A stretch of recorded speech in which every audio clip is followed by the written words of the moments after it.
Well, how's it going, YouTube? Cintron Productions here. So let me tell you a story. As a very small kid, I watched lots of movies and shows on VHS tapes. Remember those? Winnie the Pooh, Bob the Builder, The Land Before Time, Shrek, to name a few.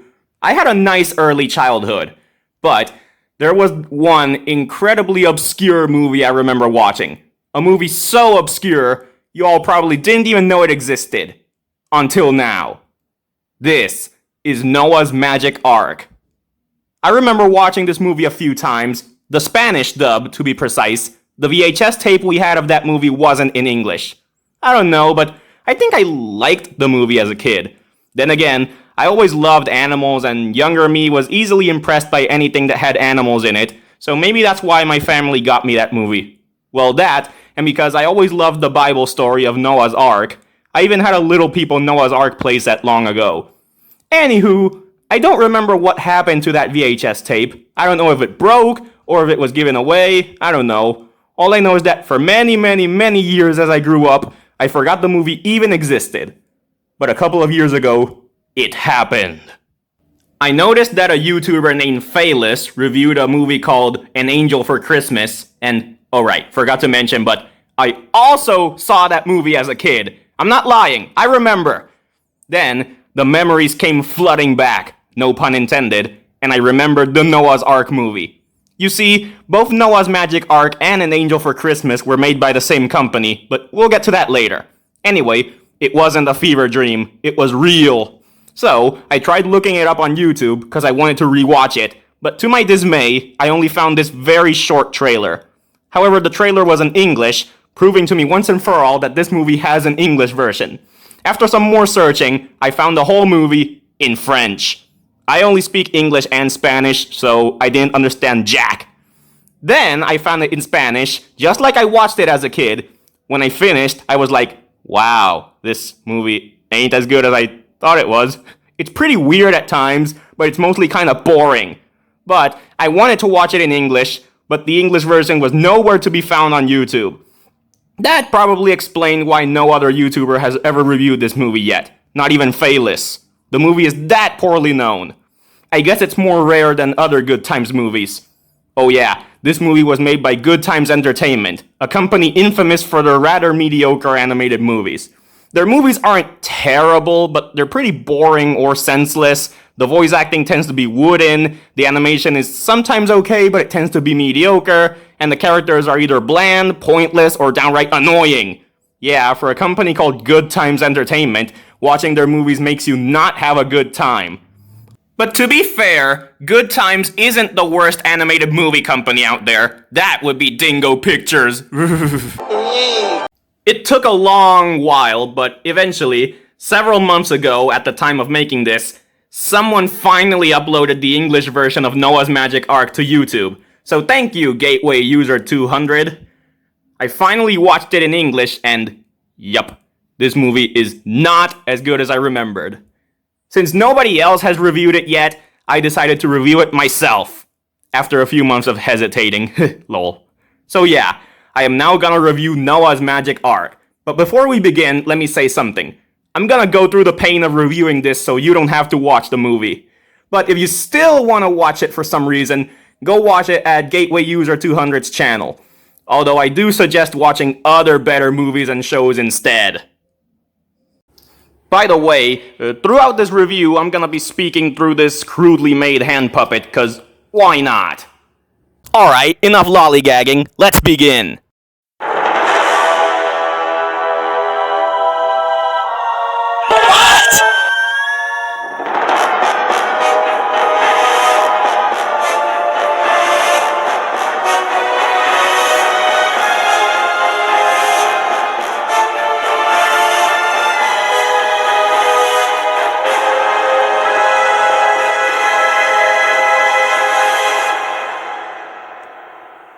Wow, the movie hasn't even started yet, and there's already something worth pointing out. The title is misleading. Spoiler alert, the Ark is not magical. So the movie begins with a bunch of animals doing animal things cause they're animals. We meet a vulture, a buffalo, a yak, and a giraffe who for some reason is pink.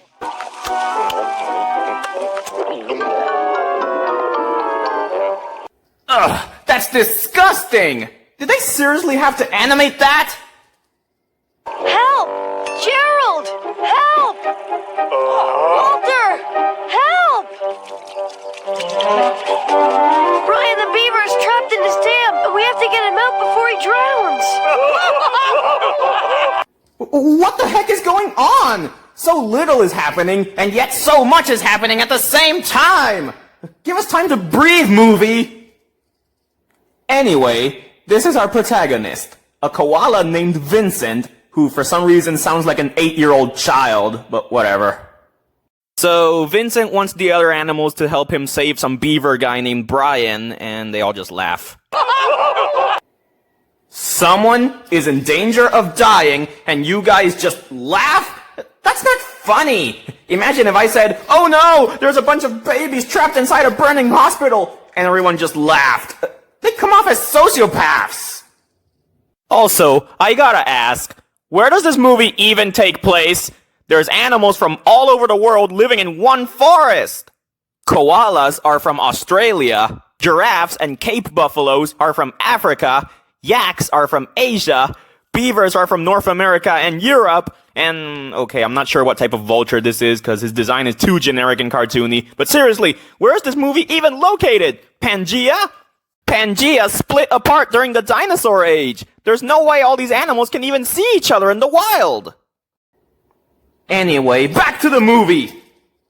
So, Vincent asks them all for help, but they don't want to help him save Brian the beaver because they're all jerks for some reason. Why should we save him? What? Won't anyone help me? Who asked your opinion? You know, you'd be wise to mind your own business and not go on and on spouting off dribble and nonsense. Quiet, Yetta! You're giving me a headache. And Chief Bogo here does have a point. This yak character, whose name is Yetta, I guess, is really annoying. But we'll get to her later. Much later. It gets worse. How about you, Gerald? Won't you help? Me? I would no sooner help a beaver than eat coconuts. Okay, first of all, why is the giraffe British? And second of all, the giraffe's name is Gerald? Wait, a giraffe named Gerald? That sounds familiar. Oh right, Gerald Giraffe is a Peppa Pig character.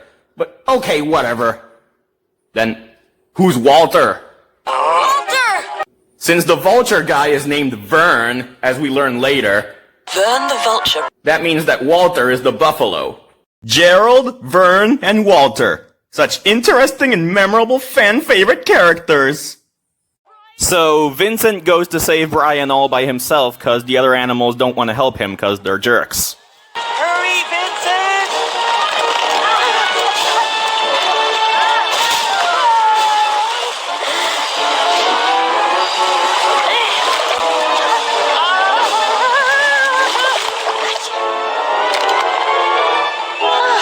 Thanks, Vincent. If you hadn't helped, I never would have made it. That's what friends are for. You're a beaver! Beavers are semi-aquatic rodents! They know how to swim! Since when do beavers need to be saved from drowning? Beavers can swim up to 6 miles per hour, and they can hold their breath underwater for 15 minutes! Yeah, I know what you're all thinking. You're probably saying, aren't you overreacting a bit? Brian clearly got swept away by the strong currents. Well, that does not look like a raging river to me. Okay, I'm not saying that Brian was never in any danger. He was. He was trapped underneath the logs, and that's actually dangerous, because if the river were to rise and Brian were still trapped, he would have drowned, and that would make sense, because, again, he was trapped.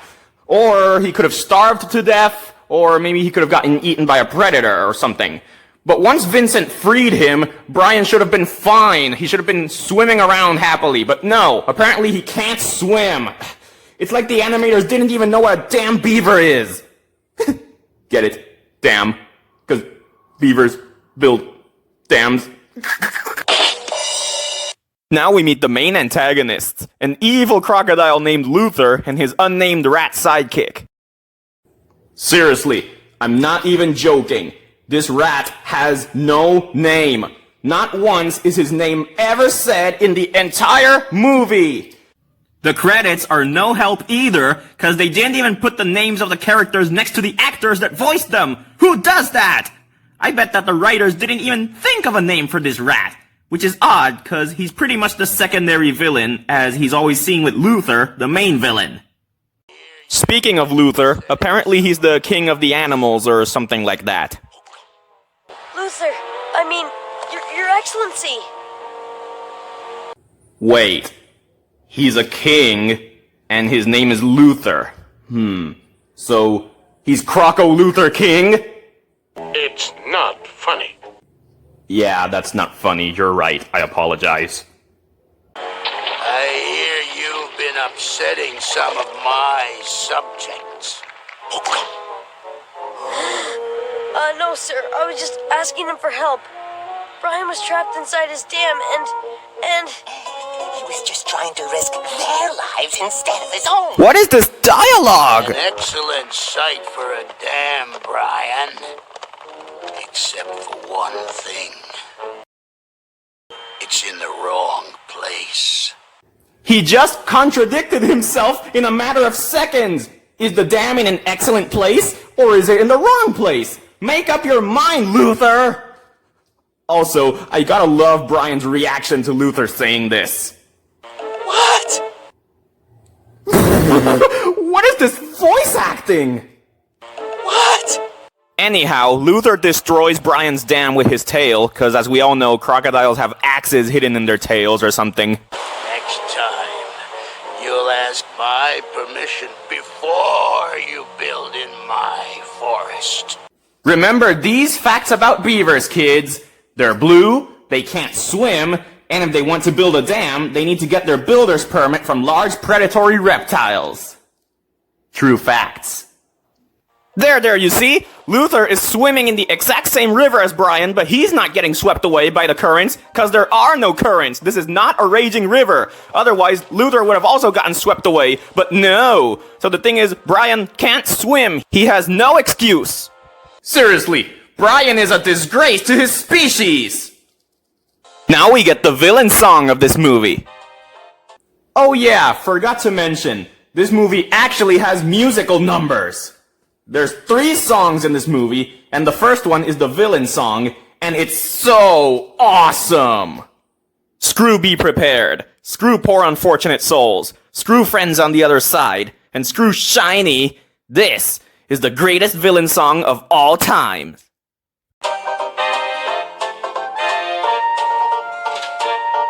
It's tough to be the guardian of the forest. To rule all nature's creatures, large and small. To always set for them the right example. And face all dangers standing straight and tall. It's hard to supervise 1,000 species. And get them working for the common good. And keep them all in line when they get lazy. And punish them as only a king would.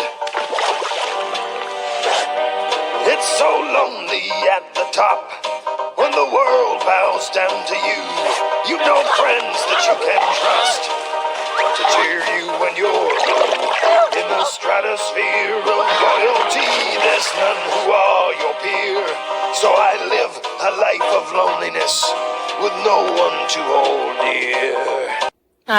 Okay. I was just being sarcastic earlier. This isn't the greatest villain song of all times. The greatest villain song of all times is Be Prepared, without a doubt. This villain song isn't even close to being great.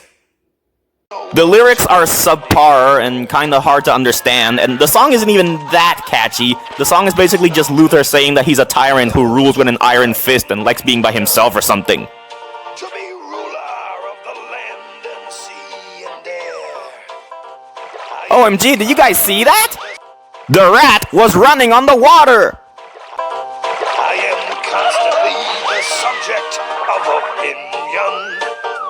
So I always have to look quite debonair. It's so lonely at the top. dear lord! Bows down to you. Okay, this has to be said. Luther is one of the most poorly drawn and messed up looking crocodiles I have ever seen. If you compare him to a real croc, you can see just how effed up his character design is. Look at this dude. He is morbidly obese. He kind of reminds me of King K. Rool, except King K. Rool somehow looks more like an actual crocodile. I don't know how, but he just does.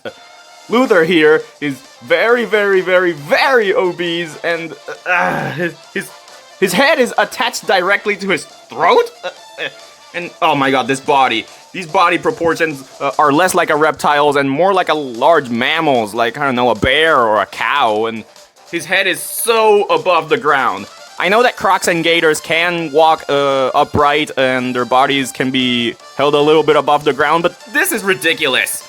And what's with those legs? These big fat elephant-like legs? What the heck is this? Oh, on this tail. This tail is broken. A crocodile's tail cannot look like this.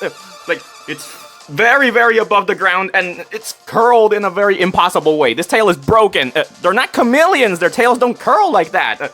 What is this thing? I know. You're probably saying, chill out, man. It's just a dumb cartoon. Cartoon animals don't have to look realistic. Well, sorry if I'm being nitpicky, but come on. Luther's design is just wonky and inaccurate. This is what a realistic crocodile would look like if it had Luther's morbid body proportions.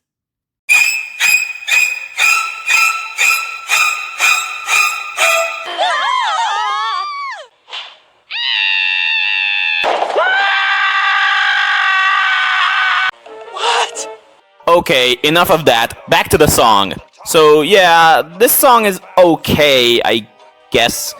For a villain song, it's mediocre, but it could have been way worse. Although if I'm gonna be honest, Luther is not the best singer out there, and the song does feel a bit pointless because it just comes out of nowhere and it contributes little to nothing to the plot. But the truth is, this is in no way the worst song of the movie. You haven't even seen the worst yet. So yeah, this song is passable.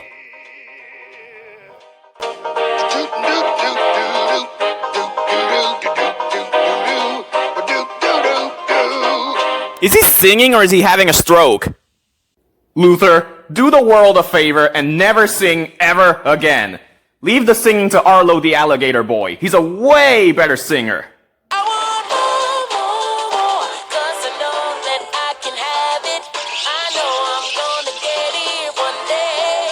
After Luther's song is over, we cut to the forest that night and oh my god! What are those feet? That's not what a koala's foot looks like! Anywho, Mr. Pointy Feet here is having a nightmare where the entire world and everyone in it gets destroyed by the Great Flood.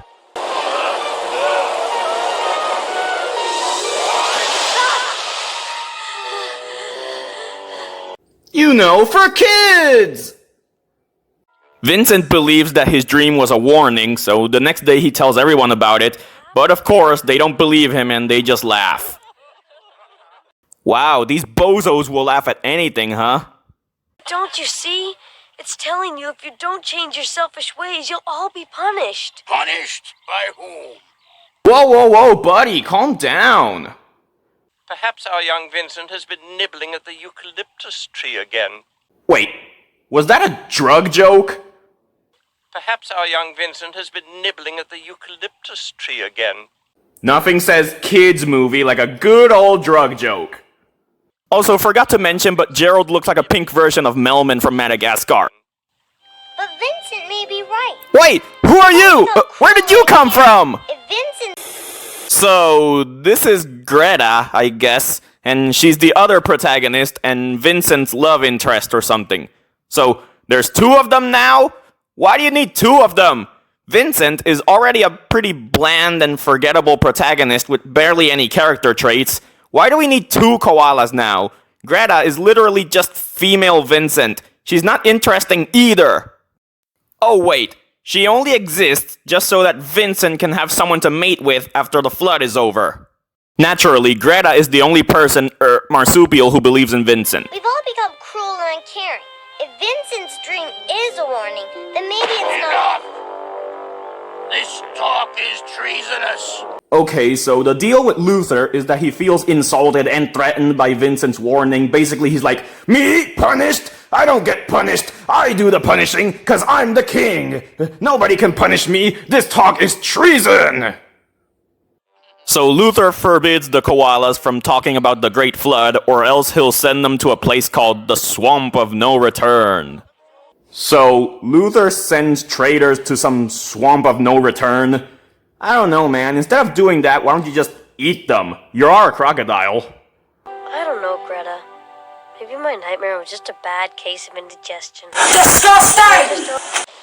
Our boring marsupial heroes eventually hear a noise and they go take a look. And what do they find?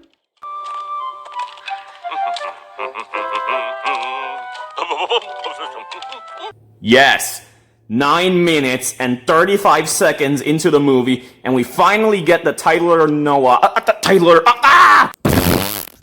We finally get the titular Noah and his Ark. It's weird that the movie is called Noah's Magic Ark when the main characters are koalas and Noah himself only appears after like 9 minutes. And again, the Ark isn't magical. Why, thank you. No problem. You look like you could use a hand. Your offer is most welcome. I'm Greta. My name is Noah. I'm Vincent. Wait, so in this movie, humans and animals can casually speak to each other, they understand each other perfectly, and nobody bats an eye? What are the rules of this universe? What are you making? Oh, it's an ark. A what? A kind of boat. Very large, built to hold many. Many what? Animals, mostly. And my wife and 3 sons and their wives. But why build it at all? Well, it's a long story. Can these characters talk any slower? As Noah and the koalas talk about the flood, Vern is spying on them for some reason. Only those few of us with good hearts will be spared when the great flood comes. Luther's not gonna like this. What is that voice? Vern is a snitch. Pass it on. So the koalas decide to help Noah build the Ark, while Vern the Vulture tells everything to Luther, who is very pissed off and decides to pay Vincent and Noah a visit. The good guys realize that they need even more help, so Greta goes to look for Brian so that Brian can help. Remember Brian? What? Luther shows up, and it is at this moment that he decides to dedicate the rest of his life to being an even bigger jerk-ass than he was before. This is my friend Noah. I'm helping him build an ark. So, young Vincent's got you believing in his dream, too. Next thing you know, he'll have us believing snakes can fly. You idiots! Flying snakes actually exist. Sure, they don't really fly, they just glide, but still... I'm gonna be honest here, guys. This scene kinda ticks me off a little. So Luther is all like, Vincent, you disobeyed me! I told you to stop talking about that dumb flood, and now you're bothering this human guy about it, and he's building a boat for nothing! But Vincent didn't tell Noah about the flood. Noah already knew about it, cause God told him. But this is what baffles me. Noah doesn't even defend Vincent. Noah should have said, listen up, you fat lizard. This koala isn't making up stories. The Lord told me long ago that the great flood is coming, and you better believe it. But no, Noah doesn't even stand up for Vincent. And Vincent doesn't defend himself either. They both just stare at Luther, and they don't do anything. Here, see for yourself. Oh, yes. Since you disobeyed my orders to cease promoting this flood nonsense, I must teach you and Greta a lesson. The swamps of no return. If you've finished, we've important work to do. Okay. Noah does end up basically telling Luther to go away, but I don't know. Noah should have told Luther that the flood is real. Oh, and Vincent keeps staring and doing nothing. Oh no, the king is mad and he's threatening me and my girlfriend? Man, I don't care. Either Vincent has balls of steel for ignoring Luther and not giving a toss, or he's incredibly dense. Probably the latter. I look forward to our next meeting. I'm afraid you've made yourself an enemy. Wow, even Vincent's voice actor sounds bored and tired of being in this movie. Greta returns with Brian and... Wait! Where did you get a toolbox? Or is that a lunchbox? But still, where did you get it, Brian? OMG, where did you get a hanky? You're a wild animal! Where did you get a lunchbox and a hanky? Did you steal those things from some humans after you murdered them, Brian? So Brian stays and helps Noah while the koalas go to round up 2 of every animal, starting with this snail. Sammy, you got to get yourself and Celia to the Ark. There's going to be a flood, and we don't want you left behind. Thanks, Vincent. I'll make sure we get there. Celia! His name is Sammy, and his girlfriend is Celia. How many characters does this movie have? As fast as their little legs could carry them, Vincent and Greta set out to begin their enormous task. I like how even the narrator points out the fact that these koalas have tiny-ass legs and feet. Like, how do they even walk? So Sammy the snail has his own subplot. We see him multiple times throughout the movie looking for his girlfriend Celia. Yeah, Sammy is such an important character that he warrants his own subplot! Meanwhile, the koalas keep on recruiting animals for the Ark while the bad guys spy on them, and I gotta say, the scenes of the koalas talking to the other animals are so darn boring! And the accommodations? First class all the way. Vincent, stop dabbing already! Also, this sheep scene is so boring, so let's make it interesting, shall we? Okay, so these 2 sheep we're seeing here are the ones that Vincent and Greta chose for the Ark, right? So that means they're gonna get on the Ark and we're gonna be safe from the flood. But what about those other sheep in the background? Well, they're gonna die, they're screwed, they're gonna die a slow, brutal, agonizing, painful death via drowning. Sweet dreams, everyone! Luther decides to capture the good guys. Noah and Brian continue building the Ark. Some poorly drawn animals show up. Noah almost falls to his death, and the koalas are talking to an ostrich. But Edna, you can't be left behind. Give me one good reason why I should.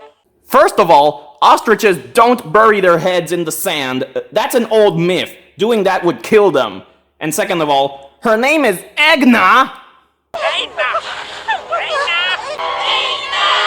So let me get this straight.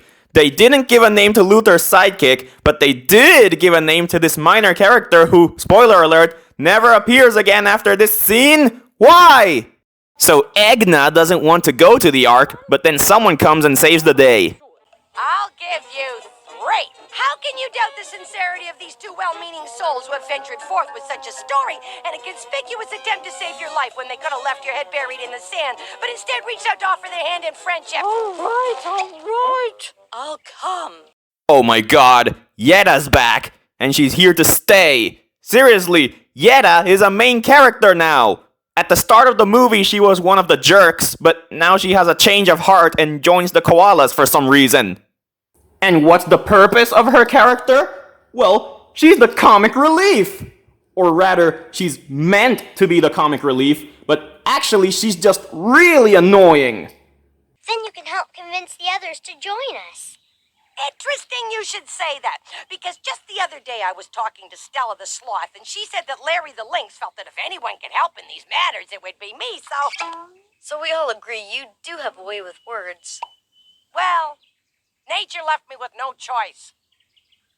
Wait, what? What's going on? Why do they have instruments? What is this? Why do you have a microphone? And what happened to your voice? What's going on? Why is there a crowd? What's going on? We're in the desert right now? What's going on here? Where did you get a stage? Where did you get musical instruments and a band? What's going on? What is all this? What are those things? Oh my god! I'm sorry, I just can't. Goodbye. Ah!